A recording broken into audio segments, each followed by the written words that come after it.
Chers amis, donc nous continuons aujourd'hui et nous verrons les chapitres 14 et 15 de l'évangile de Matthieu. Nous sommes tout à la fin de la mission de Jésus en Galilée. Après les chapitres 14 et 15, on aura très rapidement la transfiguration et ensuite nous verrons que Jésus se rend à Jérusalem en Judée, où là il va souffrir, mourir, ressusciter. Donc nous sommes tout à la fin de ce chapitre du passage du Christ en Galilée. Vous vous souviendrez que dans l'évangile de Matthieu, cette partie est très développée, extrêmement développée, et nous sommes en présence d'une partie qui est essentiellement narrative. Ce n'est pas ici les grands discours de Jésus, comme le discours sur la montagne, les chapitres 5 à 7 ou 5 à 8. Nous avons essentiellement des petites péricopes, donc ce sont des petites sections qui sont essentiellement narratives. Bon, il y en a qui sont des dialogues, nous verrons des dialogues avec les pharisiens, parce que la situation et les relations de Jésus avec les pharisiens et les scribes se compliquent de plus en plus, et nous n'avons pas ici de grands discours très ordonnés. Ces chapitres, nous les retrouvons dans les autres évangiles synoptiques, donc c'est une partie qui est commune à Marc et à Luc également. La première partie, c'est la première péricope, donc j'utiliserai le mot péricope, c'est le mot traditionnellement que l'on utilise pour les sections de l'évangile. La première péricope, c'est le chapitre 14, 1 à 12, concerne la mort de Jean-Baptiste. Nous avons déjà beaucoup parlé de Jean-Baptiste. Nous avons entendu les questions des disciples de Jean-Baptiste et les réponses de Jésus. Ici, nous abordons la mort de Jean-Baptiste. Alors, elle commence par un procédé que l'on pourrait appeler un procédé de flashback, comme on a dans le cinéma. Parfois, il y a une histoire et puis on recule dans l'histoire, on montre quelque chose qui s'est passé quelque temps avant l'histoire et puis on revient à la narration première. Eh bien, voyons-le. En ces temps-là, Hérode le tétrarque apprit la renommée de Jésus et il dit à ses familiers: cet homme est Jean le Baptiste. Donc, il apprend les miracles de Jésus et il dit: cet homme est Jean le Baptiste. Et je continue: c'est lui ressuscité des morts. Donc, on a quelque chose qui raconte que c'est lui ressuscité des morts, c'est quelque chose qui se passera après, mais ici, Hérode, dans un procédé de flashback, dit: cet homme est Jean-Baptiste, c'est lui ressuscité des morts, voilà pourquoi le pouvoir de faire des miracles agit en lui. Donc, on a Jésus, et Hérode pense que c'est Jean-Baptiste qui est ressuscité des morts. Or, la mort de Jean-Baptiste, nous la lirons après. Donc c'est typiquement un procédé de flashback. Il est clair qu'ici, l'évangéliste veut montrer, il compare une vraie résurrection, parce que l'évangéliste sait que Jésus est ressuscité des morts, tandis que Jean-Baptiste, lui, n'est pas ressuscité des morts. C'est dans l'idée, dans l'esprit de Hérode. Et nous sommes de nouveau dans cette approche qui est commune et que nous avons vue très fréquemment. Jean-Baptiste est le précurseur, et Jean-Baptiste dit lui-même: je suis inférieur à Jésus, je ne suis même pas digne de délier sa sandale. Ici, nous le voyons encore une fois. Nous voyons une comparaison faite par le rédacteur, par l'évangéliste Matthieu, qui compare quelqu'un que l'on croit à tort ressuscité des morts, à quelqu'un qui, et nous le verrons, est ressuscité des morts. Alors, on parle ici, on dit Hérode le tétrarque. Nous ne sommes pas ici avec le Hérode qui est le grand roi Hérode, celui qui a tué les innocents, celui pendant le règne duquel le Christ est né. Nous avons déjà entendu parler de Hérode Antipas, lorsque vous vous souviendrez, après la fuite en Égypte, Joseph est averti par l'ange qui lui dit, je cite de mémoire, qui lui dit « Tu peux rentrer parce que maintenant c'est Hérode Antipas qui est au pouvoir. » Donc c'est de cet Hérode Antipas que l'on voit, que l'on parle, et Hérode Antipas a une histoire avec Hérodiade qu'il voudrait épouser. Et là, sur ce point-là, c'est assez compliqué parce que cet épisode, nous sommes en présence d'une explication de l'Évangile qui n'est pas tout à fait cohérente avec l'explication de Joseph.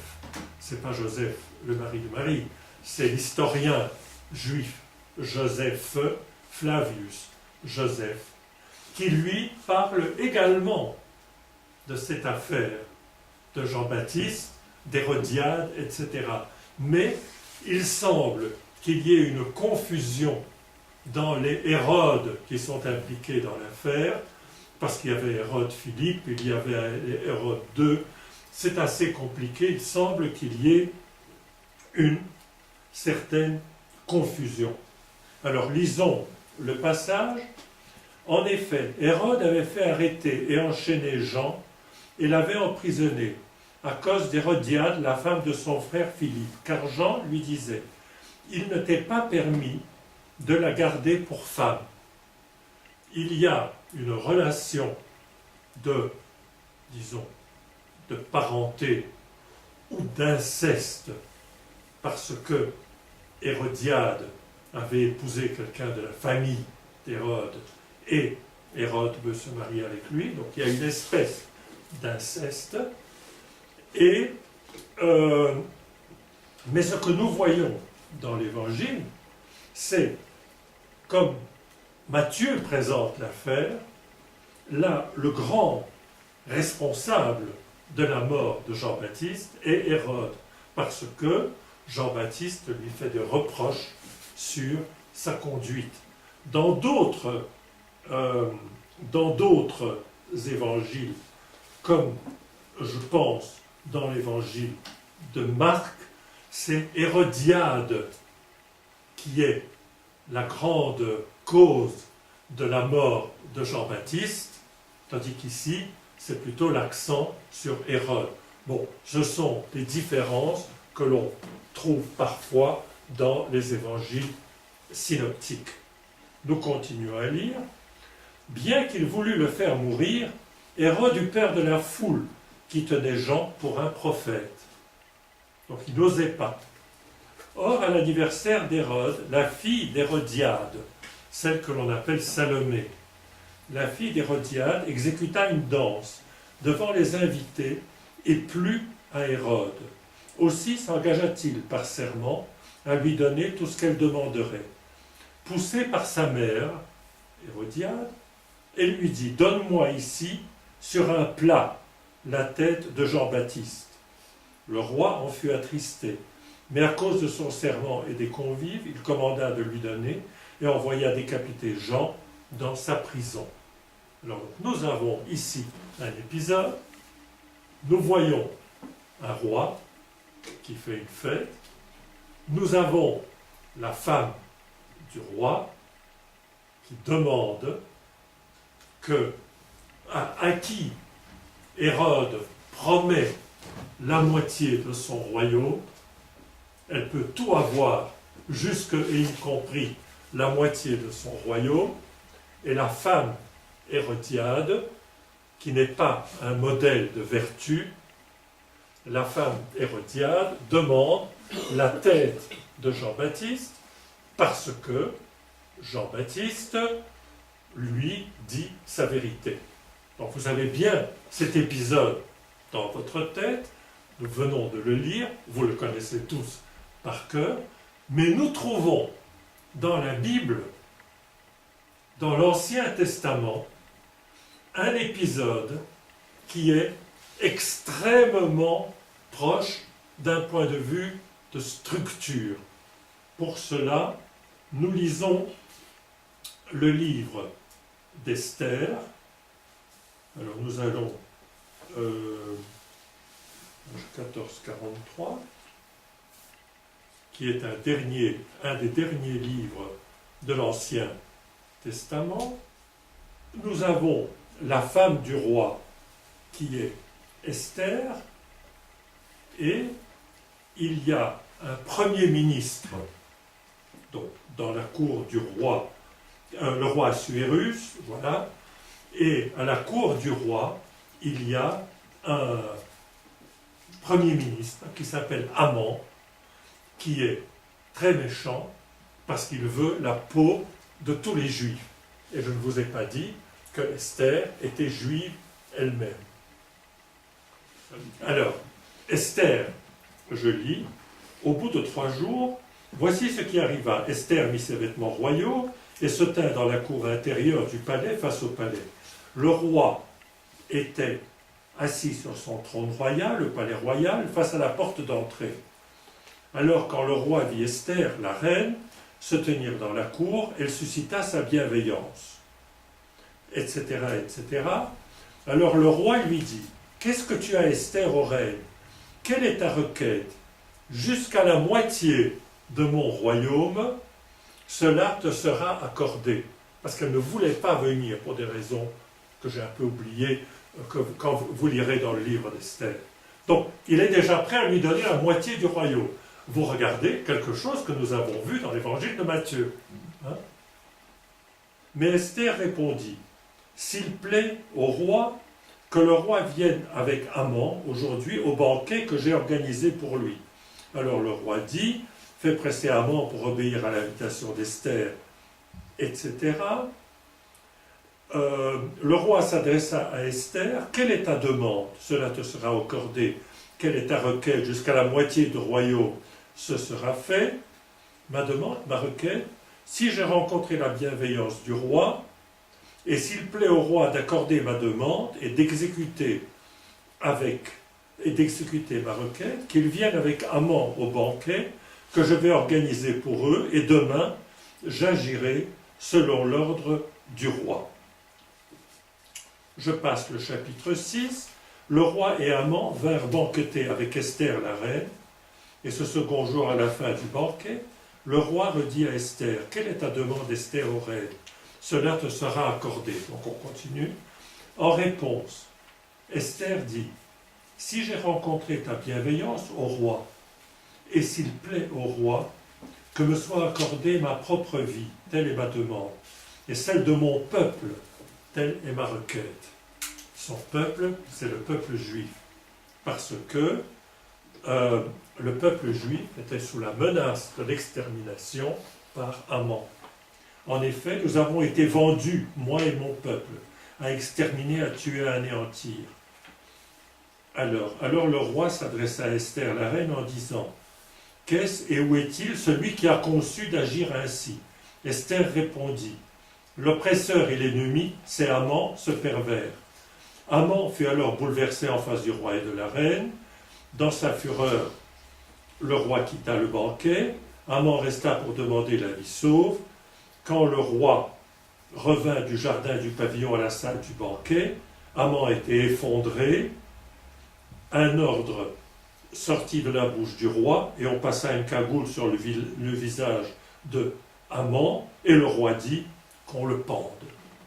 Donc, nous voyons structurellement la même chose.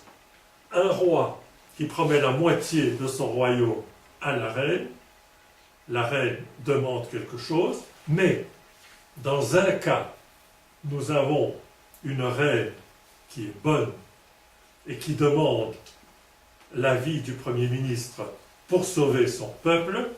Dans l'autre cas, bien que structurellement ça soit la même chose, nous avons une reine qui n'est pas un modèle de vertu, qui demande au roi, qui n'est pas un modèle de vertu non plus, la tête de Jean-Baptiste, qui est lui un modèle, et pour tuer Jean-Baptiste, parce qu'il dénonce la conduite de la reine. Voilà ce que je voulais dire pour cette affaire de la mort de Jean-Baptiste. Mais donc, ce qui est intéressant et ce que je voulais expliquer ici, c'est nous avons dans cette petite péricope sur Jean-Baptiste, nous avons deux effets de style intéressants. Un, une approche de flashback, puis on revient, après cette histoire-là, on revient à l'histoire de Jésus qui continue. Et deux, nous avons une présentation qui rappelle, d'un point de vue littéraire, qui rappelle une histoire fameuse de l'Ancien Testament. Nous voyons ici ce que je voulais montrer, et j'ai déjà essayé de le montrer, que dans les évangiles, donc comme toute l'écriture, sont non seulement les écritures qui sont des relations de la vie de Jésus, de l'enseignement de Jésus, qui sont, comme nous le savons et comme nous le croyons, des textes qui sont le fruit d'une synergie, donc le travail ensemble du Saint-Esprit et de l'auteur ou des auteurs, des évangélistes, Matthieu, Marc, Luc et Jean, mais en plus, ce sont également des œuvres littéraires. Nous avons vu des moments qui étaient vraiment des moments poétiques. Nous retrouvons ici quelque chose qui, d'un point de vue littéraire, a de l'intérêt. Nous allons donc en laisser l'affaire de Jean-Baptiste là, et nous arrivons à un moment important, c'est la première multiplication des pains. Je dis la première parce que vous savez sans doute qu'il y en a eu deux qui sont très proches les unes des autres. La première multiplication des pains, c'est la multiplication à 5000 hommes. La seconde multiplication des pains est une multiplication à 4000 hommes. Nous avons la multiplication des pains chez les trois synoptiques, mais également dans l'évangile de Jean. Jean chapitre 6.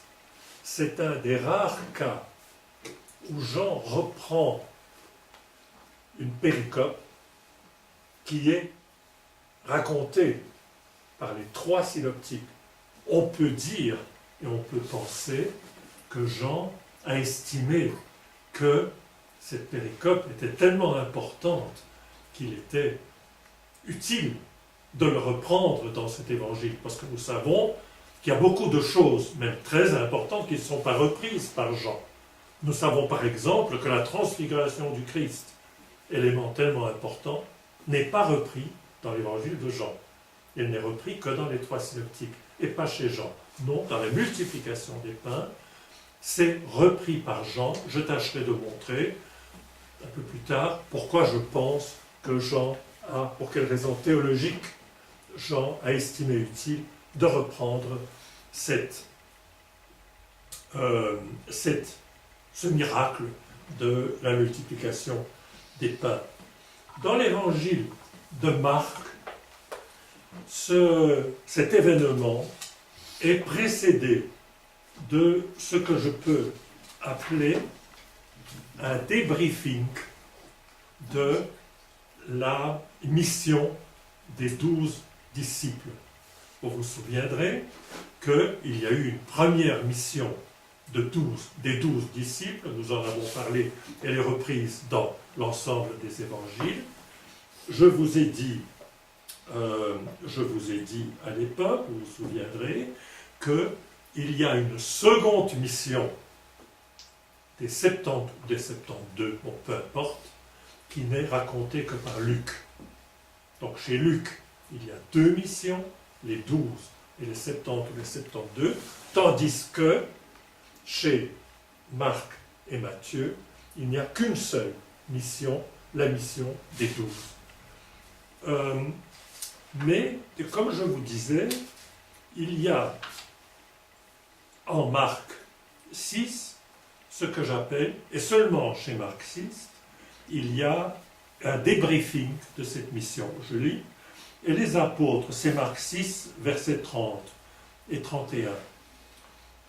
Et les apôtres se rassemblent auprès de Jésus et ils lui annoncèrent tout ce qu'ils avaient fait et ce qu'ils avaient enseigné. Donc c'est un débriefing. Ils reviennent chez celui qui les a envoyés en mission et ils lui font rapport. Et ici, on va s'accrocher à l'histoire de la multiplication des pains. Je continue. Et il leur dit, venez vous-même à l'écart dans un lieu désert et reposez-vous un peu. Donc ici, on peut remarquer cette sollicitude du Sauveur. Reposez-vous un peu. Et après, nous verrons la sollicitude, nous verrons qu'il se préoccupe de nourrir tous les gens qui sont là. Je crois que Marc a voulu montrer ce point intéressant. Il leur dit, venez vous-même à l'écart dans un lieu désert et reposez-vous un peu, car les arrivants et les partants étaient nombreux, et ils n'avaient pas même le temps favorable de manger. Et ici commence l'histoire de la multiplication des pains. Alors, je lirai cela dans l'évangile. Je lirai ça dans l'évangile de Matthieu. À cette nouvelle, les disciples de Jean vinrent prendre le cadavre et l'ensevelir, puis ils allèrent informer Jésus, et on continue avec l'histoire de Jésus. À cette nouvelle, Jésus se retira de là en barque vers un lieu désert à l'écart. Jésus a cette habitude, ou disons Matthieu montre cette habitude qu'avait Jésus, qu'à certains moments importants, Jésus prend de la distance, il se retire, et souvent il se retire dans le désert. L'ayant appris, les foules le suivirent à pied de leurs diverses villes. En débarquant, il vit une grande foule. Il fut pris de pitié pour eux, guérit leur infirme. Le soir venu, les disciples s'approchèrent de lui et lui dirent « L'endroit est désert et déjà l'heure est tardive. » Et renvoie donc les foules, et donc ils décident non. Mais Jésus leur dit « Elles n'ont pas besoin d'y aller, donnez-leur vous-même à manger. » Alors ils lui disent « Nous n'avons ici que 5 pains et 2 poissons. Apportez-les-moi ici, dit-il. Et ayant donné l'ordre aux foules de s'installer sur l'herbe, il prit les 5 pains et les 2 poissons, et levant son regard vers le ciel, il prononça la bénédiction. Je pense que ces mots et la suite, puis rompant les pains, il les donna. Je pense, vous qui connaissez l'Évangile, vous reconnaissez une manière de dire. Il prit les 5 pains et les 2 poissons, et levant son regard au ciel, il prononça la bénédiction, puis rompant les pains, il le donna. Je pense que ça vous dit, ou à certains et à certaines d'entre vous, ça dit quelque chose. Je tâcherai de montrer plus précisément après que effectivement ceci doit nous dire quelque chose, ceci nous fera penser à quelque chose, et ceci nous permettra peut-être de comprendre l'importance théologique de ce passage de l'évangile de Matthieu, et peut-être également la raison pour laquelle Jean a jugé utile de reprendre ce passage. Qu'est-ce que l'on peut dire là-dessus? Je ne vais pas lire toute l'histoire, vous la connaissez. Je voudrais quand même faire quelques remarques. Il y a clairement une attache à l'Ancien Testament. On voit des réminiscences de l'Ancien Testament. Et en particulier, un passage d'Exode, du livre d'Exode, chapitre 16, verset 12. Je vous le lis. Je lis d'abord Matthieu 14, 20. Ils mangèrent tous et furent rassasiés. Donc, vous vous souvenez de ces mots-là. Ils mangèrent tous et furent rassasiés. Regardons le passage d'Exode 16, verset 12. Lorsque ce sont les premières étapes dans le désert, il y a d'abord l'épisode de Moïse fait devenir douce une eau qui était saumâtre, c'est le début du chapitre 16, et ensuite il y a l'épisode de la manne, vous vous souvenez, ce qui tombait du ciel et qui servait à rassasier les Juifs. Ici c'est l'épisode de la manne. Nous aurons après un parallèle dans la deuxième multiplication des pains avec un autre épisode de nourriture qui est repris dans le livre des Nombres, l'épisode des cailles dans le désert. Ici, c'est l'épisode de la manne, qui est une espèce de pain de nouveau. Lisons ce verset 16, verset 12. 11. Le Seigneur adressa la parole à Moïse. J'ai entendu les murmures des fils d'Israël. Parle-leur ainsi. Au crépuscule, vous mangerez de la viande. Ce sont les cailles sur lesquelles nous reviendrons tout à l'heure.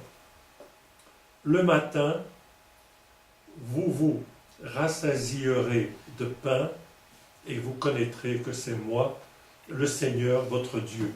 Vous voyez les deux verbes, manger et être rassasié. Non seulement il y a un parallélisme sur l'histoire. D'un côté, la manne nourrit le peuple d'Israël dans le désert. Ici, Jésus multiplie les pains, ça se passe dans le désert également, et les 5000 sont nourris. Donc il y a un parallélisme entre deux histoires, mais plus encore, on voit un parallélisme entre deux versets. Ceci, je pense, n'est pas l'effet d'un hasard. Donc ça c'est un premier point. Vous pensez à l'affaire de la viande l'écaille, nous y viendrons tout à l'heure. Alors, des multiplications des pains, il y en a d'autres dans le livre des rois. Il y a la multiplication par Élie, dans le premier livre des rois, une multiplication par Élisée, dans le deuxième livre des rois, et finalement, il y a la multiplication des pains par Jésus, qui renouvelle quelque chose que nous voyons par l'intervention de Moïse.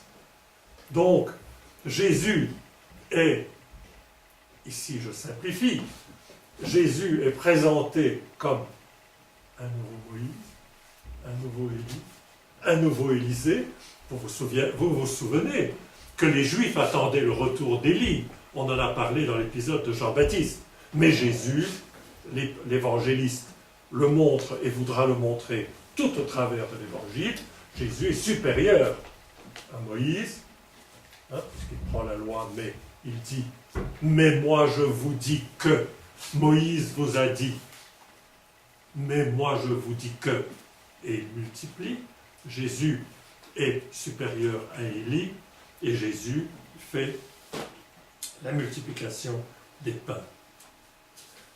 Alors, qu'est-ce que peut nous rappeler tout cet épisode? Bien, je pense que vous y avez pensé, et il rappelle certainement, ou il nous fait penser à l'épisode de l'Eucharistie, clairement. Alors, d'abord, de nouveau, sur le fond. Là, nous avons dit des phrases qui nous rappellent des passages de l'institution de l'Eucharistie. Prenons les textes. J'ai le texte en grec ici que je vais simplement traduire, ce sera plus simple. Qu'est-ce que nous avons lu? En grec, labon tous pentriartus, ayant pris les 5 pains. En Matthieu 26, qu'est-ce que nous lisons? Et c'est intéressant. Matthieu utilise les mêmes mots. Labon arton, ayant pris le pain. C'est la même forme. Qu'est-ce que nous voyons? Matthieu 26, 26, pour le vin. Labon, potyrion, ayant pris le calice. Qu'est-ce que nous verrons dans la deuxième multiplication des pains, pour vous montrer que de nouveau ceci n'est pas un hasard, ceci est un procédé littéraire. Et n'hésitons pas à voir dans l'Évangile et dans l'Écriture en général, n'hésitons pas à voir également les procédés littéraires. N'hésitons pas à voir la beauté du texte. Qu'est-ce que nous lisons en Matthieu 15, 36? Nous le verrons tout à l'heure. Elaben tous hepta artus, ayant pris les 7 pains. Parce que dans la deuxième multiplication, il y a 7 pains. Donc nous voyons déjà ce premier parallélisme. Je continue. Nous avons dit, ayant levé les yeux au ciel, eulogesen, il prononça la bénédiction. Qu'est-ce que nous lisons dans l'institution de l'Eucharistie? Pour le pain, il est dit eulogesas, ayant prononcé la bénédiction. Donc il prend le pain, il prononce la bénédiction. En Matthieu 15, 36, c'est un autre participe, un autre verbe qui est utilisé, c'est eucharistesas, qui est en 15, 36, qui est traduit ici dans la Bible, après avoir rendu grâce. C'est très semblable. Donc, de nouveau, les mêmes mots de parallélisme total. Je me permets de continuer. Matthieu 14, c'est toujours Matthieu 14, 19. Il prit les 5 pains et les 2 poissons, levant son regard vers le ciel, il prononça la bénédiction, puis, rompant les pains, il les donna aux disciples et les disciples aux foules. Nous avons 2 moments. Le premier, il rompt le pain. Et ensuite, il donne, pas directement à la foule, il donne aux disciples qui, eux, le donnent à la foule. Bien sûr, alors, je vais continuer. En Matthieu 26, 26, on voit également, pour l'institution de l'Eucharistie, il rompit le pain. Dans la seconde multiplication des pains, le verbe est classé, il rompit le pain, il le donna aux disciples qui le donnèrent à la foule. Donc, qu'est-ce que nous voyons? Nous avons senti un peu, pas le rappel, je dirais plutôt l'appel à l'Eucharistie, mais nous le voyons dans les textes que l'auteur utilise exactement les mêmes phrases, les mêmes procédés de style. Donc je pense qu'il est tout à fait justifié de dire qu'il y a derrière cet épisode, il y a un appel plus qu'un rappel de l'Eucharistie. Ce sera dans le chapitre 6 de Jean que nous ne verrons pas ici. Nous avons également le même phénomène. Nous avons vu aussi que les disciples sont les intermédiaires entre Jésus et la foule. Là, bien sûr, on peut penser, et je crois que l'exégète a le droit de penser, quand il reste plus ou moins dans la tradition avec un grand T. L'exégète peut penser, je crois que l'exégète doit penser.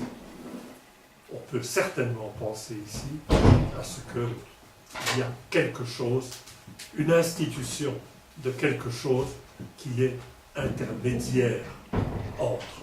On peut le penser. Après ceci, nous avons le miracle de Jésus qui marche sur la mer.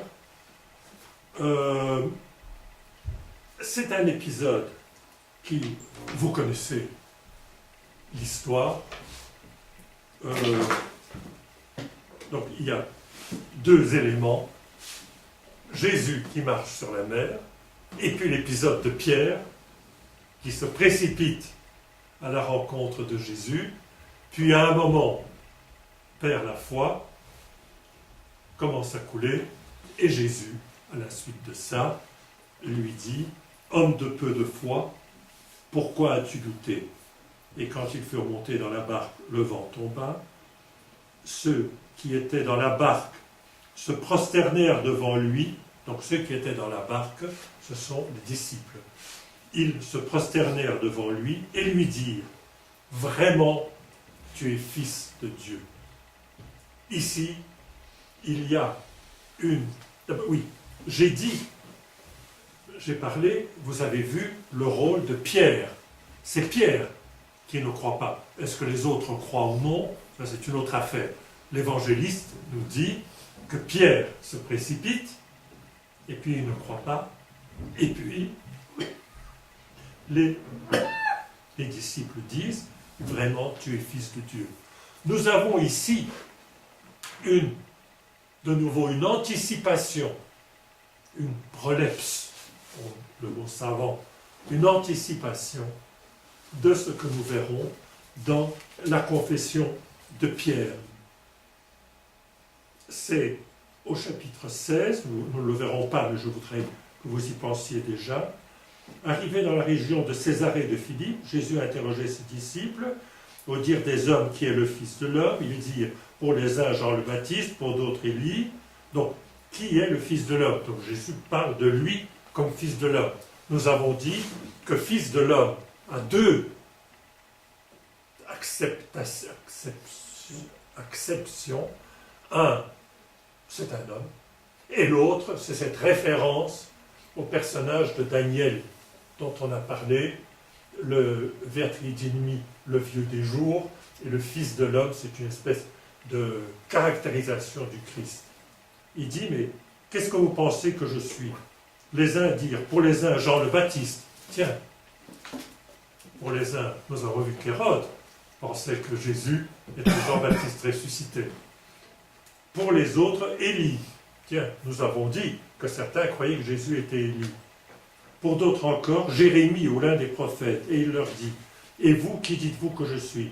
Prenant la parole, Simon-Pierre répondit, « Tu es le Christ, le Fils du Dieu vivant. » Donc, nous avons ici une anticipation de ce qu'on appelle la confession de Pierre.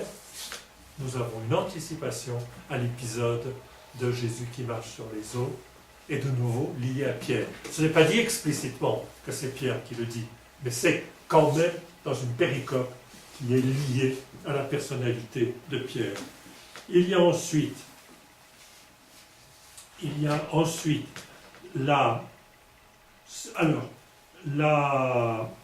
ce miracle, l'apaisement de la tempête, c'est ce que l'on appelle un miracle de la nature.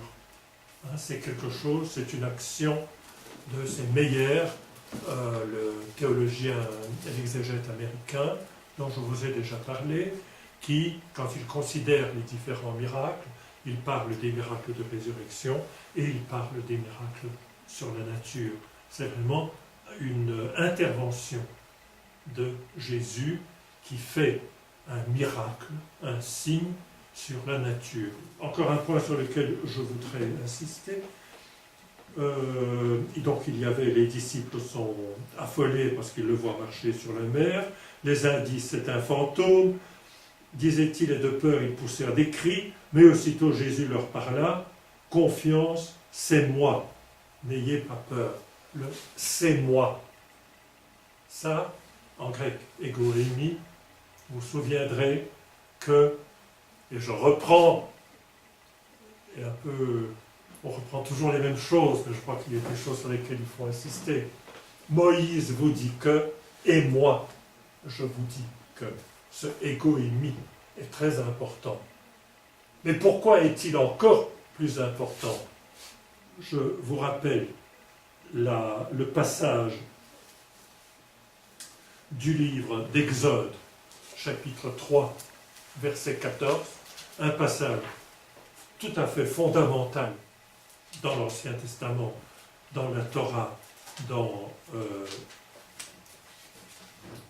les livres attribués à Moïse.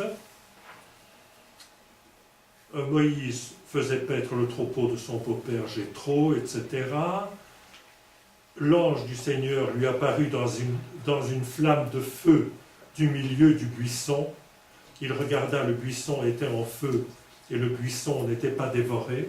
C'est ce qu'on appelle le buisson ardent, le buisson qui est en flamme mais n'est pas consommé. En russe, c'est Kupina Niapalimaya. Il y a une icône. Et c'est une préfiguration de la Mère de Dieu. Puisqu'il y a l'icône de la Mère de Dieu. Et traditionnellement, les pères considèrent le buisson ardent qui ne se consume pas comme une figure, un type de la Mère de Dieu. Mais ce n'est pas ça que je voulais dire. Moïse dit, je vais faire un détour pour voir cette grande vision, pourquoi le buisson ne brûle-t-il pas? Le Seigneur vit qu'il avait fait un détour pour voir, et Dieu l'appela du milieu du buisson, Moïse, Moïse. Et il dit, me voici. Il dit, n'approche pas d'ici, retire tes sandales de tes pieds, car le lieu où tu te tiens est une terre sainte. Et il dit, je suis le Dieu de ton père, Dieu d'Abraham, Dieu d'Isaac, Dieu de Jacob. Donc, le Seigneur dit, je suis. Et donc, à un autre endroit, il est dit, je ne l'ai pas ici devant moi, pour définir Dieu, quel est son nom, il y a « je suis celui qui est » ou celui qui sera, parce que pour l'hébreu, c'est assez compliqué de dire est-ce que c'est un passé, un présent, un futur. Donc ce « je suis » est une caractéristique de Dieu. Dieu est. Et donc je pense que quand Jésus lui dit confiance, c'est moi, n'ayez pas peur, je crois qu'on peut y voir, si on veut, on peut y voir une allusion à ce phénomène de l'Ancien Testament. Il y a ensuite la guérison à Génézareth, je n'en parlerai pas ici. Et ensuite, on aura les controverses, mais on va faire une interruption de 5 minutes, parce que nous sommes à la fin du chapitre 14. Le chapitre 15 commence par une controverse sur la tradition. Et on commence de quelque chose qui est un fait précis. Qu'est-ce qui est à l'origine de la discussion? Les pharisiens disent qu'il faut se laver les mains avant de manger et après avoir mangé, tandis qu'ils disent « tes disciples ne le font même pas ». Et ils sont contre la tradition. Donc on prend vraiment, les pharisiens prennent un point de détail, un point tout à fait mineur. Sur ce point-là, est-ce qu'on se lave les mains ou non? Lisons et puis nous commencerons. Alors des pharisiens et des scribes de Jérusalem s'avancent vers Jésus et lui disent « Pourquoi tes disciples transgressent-ils la tradition des anciens ?»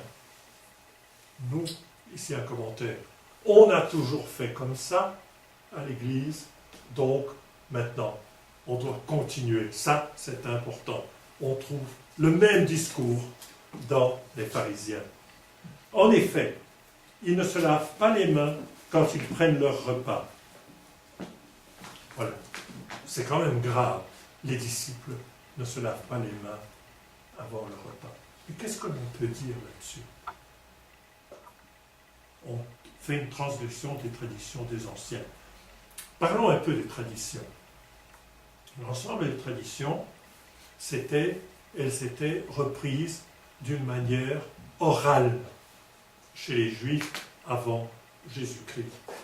Parce que il y a un enseignement des Juifs qui est de dire, à côté de la, c'est un excursus, à côté de la Torah écrite que Moïse a reçue et que Moïse a consignée, il y a une Torah orale, une tradition qui a été dite par Dieu à Moïse et qui devait être respectée. Cette Torah orale n'était bien sûr pas écrite, elle n'a fait l'objet, elle n'a été consignée par écrit que vers le 2e siècle de notre ère, et c'est ce qu'on appelle la Mishnah. Il y a un livre juif qui s'appelle Mishnah, où il y a 613 règles, mitzvot, les règles. Il y en a 613 qui sont consignées avec des explications, avec des choses pareilles. Donc, les pharisiens lui reprochent cela. Premier point. Quand on regarde la Bible, on ne trouve pas cet enseignement. Bien sûr, on parle, il y a toute une panoplie de règlements sur la pureté, l'impureté, nous y viendrons, les ablutions, etc. Mais c'est lié avec le culte du temple. Ici, les pharisiens qui veulent être les meilleurs parmi les meilleurs et qui veulent pousser cette tradition à la limite, ils l'exagèrent. On peut parler et certains auteurs parlent d'une crainte hypertrophiée de l'impureté. Ce sont des inventions tardives et Jésus, on lui reproche que ses disciples n'observent pas, même pas la tradition telle qu'elle est écrite ici, mais on veut lui faire aux disciples quelque chose qui est enseigné pour la pratique du temple. On dit, vous devez faire ça quand vous mangez. Vous voyez jusqu'où on pousse. Bien sûr, on pourra dire que le rédacteur de l'Évangile a voulu montrer un cas extrême, un cas tout à fait clair, un cas que tout le monde comprend. Donc on voit, on reproche quelque chose qui est à la limite, on a poussé à la limite une certaine tradition. Mais que répond Jésus? Admirez cette réponse extrêmement fine qu'il répond aux pharisiens. Jésus leur répliqua, « Et vous, pourquoi transgressez-vous le commandement de Dieu au nom de votre tradition ?» L'adjectif possessif, votre tradition. Le commandement de Dieu, c'est ce qu'on appelle l'Ancien Testament, nous, que Jésus accomplit, et puis il parle de votre tradition. Dieu a dit en effet, honore ton père et ta mère, et encore, celui qui maudit père ou mère, qu'il soit puni de mort. Hein, c'est donc une des lois de Moïse. Mais vous vous dites, quiconque dit à son père ou à sa mère, le secours que tu devais recevoir de moi est offrande sacrée. Celui-là n'aura pas à honorer son père. Et ainsi, vous avez annulé la parole de Dieu au nom de votre tradition. De quoi s'agit-il? De quoi s'agit-il? Des personnes, au lieu de donner de l'argent à leurs vieux parents qui sont dans le besoin, et donc d'honorer le père et la mère, ils donnent cet argent au temple, c'est ce qu'on appelle la korba, ils donnent cet argent au temple, et de cette manière-là, avec votre tradition, ils ne sont pas obligés de le consacrer à honorer leur père et la mère. Bien sûr. Mais Jésus, c'est ce qu'il leur dit. Il dit au lieu de la loi qui dit « honore ton père et ta mère, sinon tu es passible de peine de mort », vous, qu'est-ce que vous faites? Vous donnez cet argent à la divinité, on consacrait à Dieu des biens qui auraient dû servir au soutien des parents âgés ou démunis. Cette pratique faisait l'objet de vives critiques dans le judaïsme dès avant Jésus, tant était vif le sentiment de la solidarité familiale. Donc voilà ce qu'il leur dit. Voilà comment vous comportez. Et ainsi, vous avez annulé la parole de Dieu au nom de votre tradition. Et il les traite d'hypocrites. Ça, c'est un grand adjectif qui est utilisé par Jésus. Que voyons-nous ici? Nous voyons que, une fois de plus, Jésus ne rejette pas l'enseignement de Moïse, nous avons vu qu'il l'accomplit, mais lorsque les pharisiens l'attaquent sur un point de détail, attaque ses disciples sur un point de détail, il leur répond et il les condamne parce que, au nom de leur propre tradition, de ce qu'ils font, ils font des choses qui sont contre la loi. Donc il y a une priorité de la loi divine par rapport à cette tradition. Une remarque ici, le mot korba. Ceux qui viennent à ce qu'on appelle les 12 évangiles, Venantitie Evangeli, le jeudi soir, se rappelleront que Judas avait reçu 30 deniers pour trahir Jésus, Judas se rend donc compte de ce qu'il fait. Je cite ici, c'est Matthieu 27, 6. Judas se rendant compte va chez les grands prêtres et leur rend ses sous. Il rend cet argent pour que les grands prêtres le remettent dans le trésor du temple. Et ça, c'est appelé corban. Et les prêtres disent, cet argent-là, qui est un argent qui a été qui a été pris par le prix du sang, il ne peut pas aller dans ce trésor, ce corban, hein, et avec cela, ils achetèrent un petit terrain et ils en firent un cimetière pour les étrangers, et cet endroit s'appelle jusqu'à nos jours, dit l'évangéliste, le village Serokoeve, le village du sang. Voilà le mot corban. Simplement, je faisais un rapport. Donc vous voyez ici une controverse. Jésus se fait attaquer, il réplique par des textes qui sont des textes vraiment ad hominem. Ça montre encore une fois qu'il connaît parfaitement bien toute la tradition, bien sûr, la Torah, la loi, etc.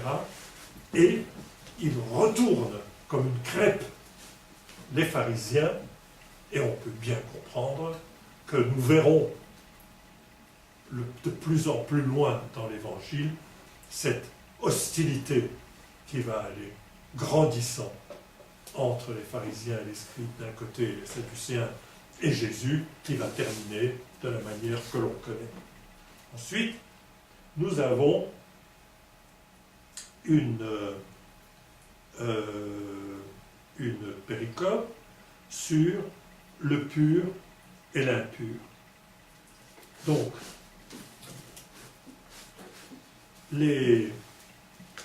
dans les livres sacrés, il est dit, écoutez et comprenez, ce n'est pas ce qui entre dans la bouche qui rend l'homme impur, mais ce qui sort de la bouche. Voilà ce qui rend l'homme impur. Le pur et l'impur est quelque chose qui est fondamental dans la morale juive de l'époque. Dans le livre du Lévite, on en parle énormément. On parle de toutes sortes d'impuretés. Il y a un chapitre sur l'impureté de la lèpre. Il y a un chapitre consacré aux impuretés sexuelles. Il y a un chapitre qui est consacré aux animaux. Il y a énormément qui est consacré à cela. Et nous voyons ici que Jésus relativise cela. Dans Marc, dans l'évangile de Marc, Jésus est extrêmement clair, beaucoup plus clair et mordant que ce que l'on voit dans l'évangile de Matthieu. Je vais vous lire cela.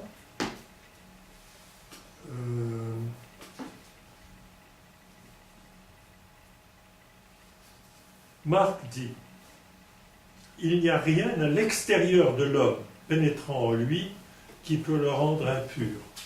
Voilà ce que dit Marc. Mais les choses qui sortent de l'homme sont celles qui rendent l'homme impur. Donc il n'y a rien qui entre de l'homme de l'extérieur. Il y a seulement ce qui sort de l'homme qui rend l'homme impur. Matthieu est un tout petit peu plus mesuré. Et lui montre les fonctions digestives. Qu'est-ce qu'il dit?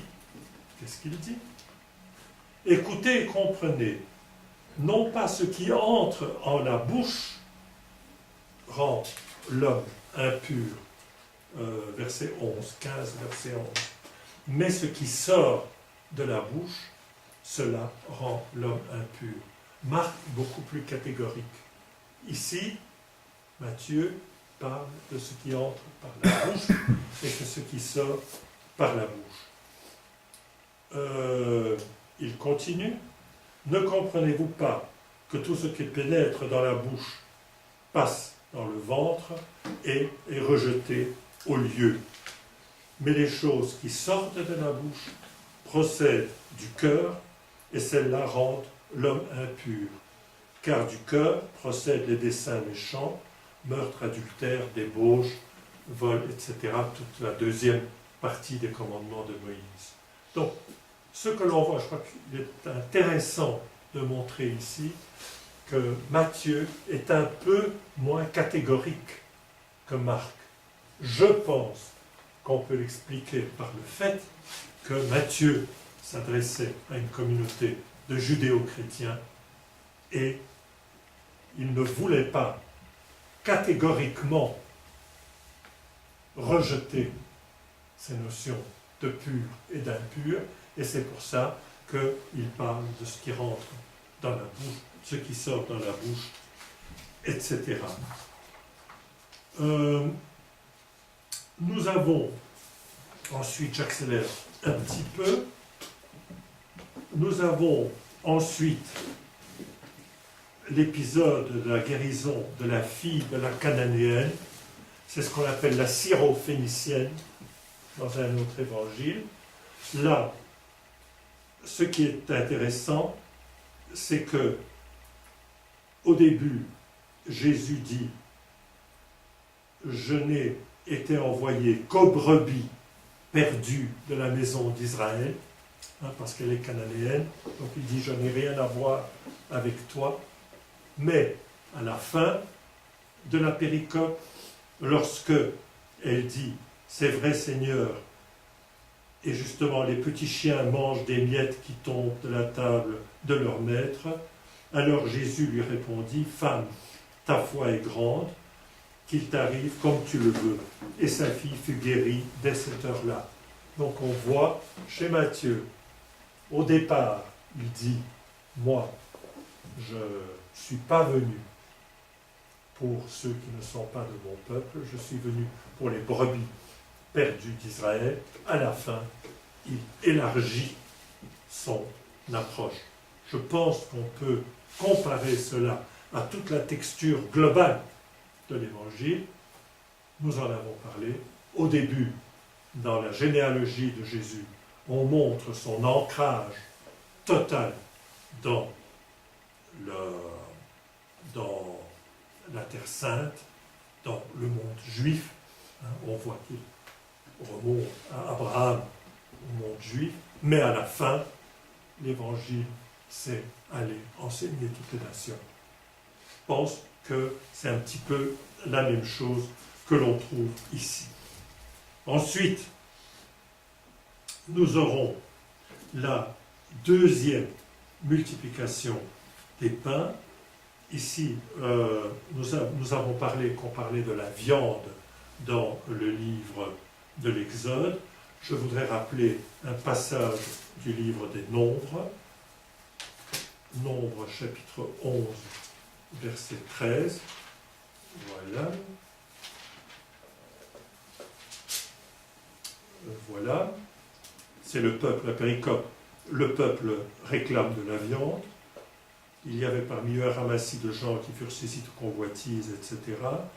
Qui nous donnera de la viande à manger? Nous nous rappelons le poisson que nous mangions pour rien en Égypte, les concombres, les pastèques, les poireaux, les oignons, l'ail, etc.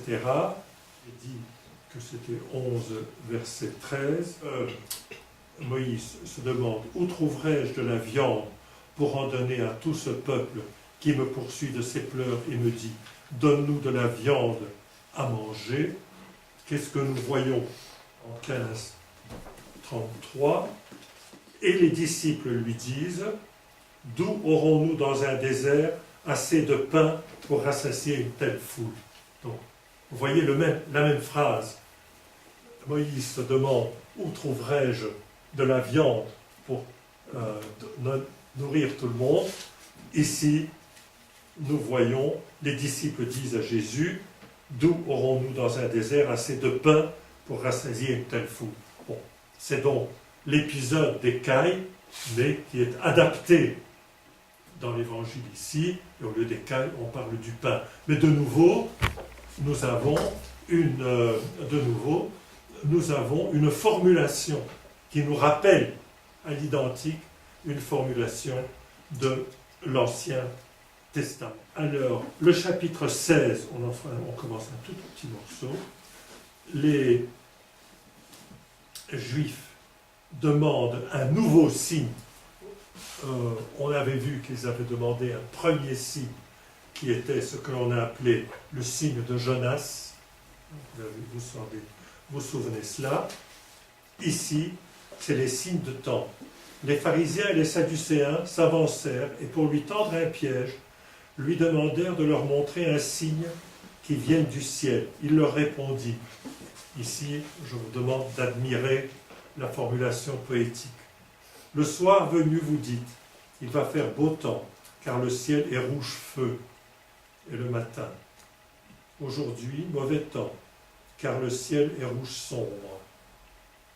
Ainsi, vous savez interpréter l'aspect du ciel et les signes des temps. Vous n'en êtes pas, et les signes des temps, vous n'en êtes pas capable, génération mauvaise et adultère, qui réclame un signe. En fait de signe, il ne lui en sera pas donné d'autre que le signe de Jonas.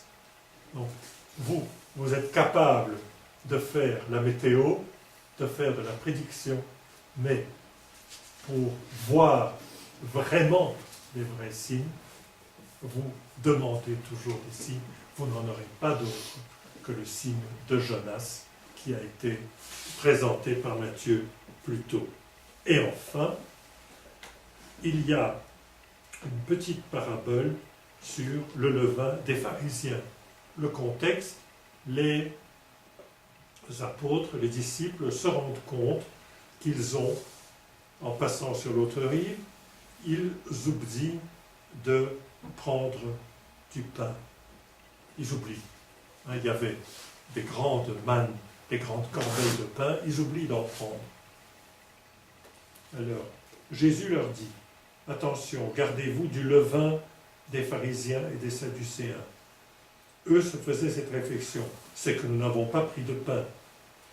Mais Jésus s'en aperçoit et leur dit, gens de peu de foi, pourquoi cette réflexion sur le fait que vous n'avez pas de pain? Vous ne saisissez pas encore, etc. Il dit, gardez-vous du levain des pharisiens et des sadducéens. On avait déjà parlé, dans une parabole, on avait parlé du levain. Ce levain qui est tout petit et qui fait gonfler la pâte. Et nous avons dit, le levain, c'est le discours de Jésus, tout petit, qui fait, on peut l'interpréter, qui fait augmenter, grandir le peuple de Dieu. Ici, le levain, ils veulent dire, c'est les discours, la doctrine des pharisiens. Alors j'ai trouvé, mais je ne peux pas, je vais finir par là, j'ai trouvé, mais je ne suis pas capable d'en dire plus, il y a une confusion de deux mots en araméen, je ne le connais pas. Le vin se dit hamira, le levain, avec une H au début. Tandis que hamira, sans H, signifie parole ou doctrine. Et il y a un jeu de mots de Jésus, il y aurait un jeu de mots de Jésus sur le mot hamira, qui est presque le même dans les deux.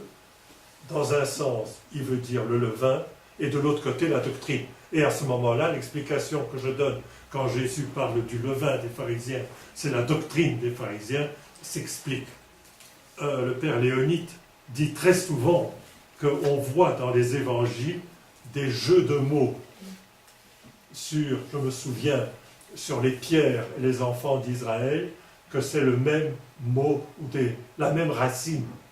Et donc, ici, on serait peut-être également sur un jeu de mots qui est compréhensible en araméen, mais bon, je ne peux pas en dire plus. Voilà. Je vous remercie de votre attention.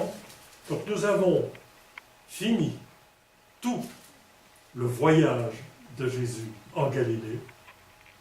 Et maintenant, nous allons nous rendre avec Jésus vers sa mort, vers la Judée. Et le premier grand événement que nous verrons, c'est la transfiguration. Mais ça, c'est pour la fois prochaine.